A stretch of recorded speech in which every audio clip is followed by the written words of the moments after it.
Neçə yaşın var? Çıxır. Bugün uşaqlarda r səsindən danışmaq istəyirəm, çünki demək olar ki, pasientlərin çoxsunda r problemi var. Həm uşaqlarda, həm də böyüklərdə. Görək Cahangir r səsini deyə bilir. Cahangir de görüm r. R. Bravo sənə. Ra. Ra. Aferin sənə. Denən görüm. Radio. Nə deyirəm? Rəf. Raf. Reis. Reis. Rabitə. Zabitə. Aferin sənə Cahangir. Cahangir r səsini demək olar ki, danışmağa başlayandan deyir. R səsi elə bir səsdir ki, artıq uşaq danışarkən r səsi yoxdursa, deməli artıq olmayacaq.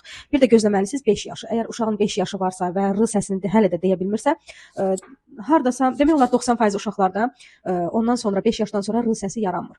Və çalışın loqopedə tez müraciət eləyin ki, nəticəmiz də yaxşı olsun, tez olsun. İndi 20-li, 30'lu yaşlarda insanlar müraciət edir və r səsində problemləri var. Yəni o yaşa çalışın ki, saxlamayın, tez müraciət eləyin ki, tez qarşısı alınsın. Həm də uşaqlar böyüyəndə, məktəbə gedəndə danışmaq istəmirlər, utanırlar r səsinə görə. Ona görə də çalışın uşaqlarda hər bir səsə diqqət yetirin.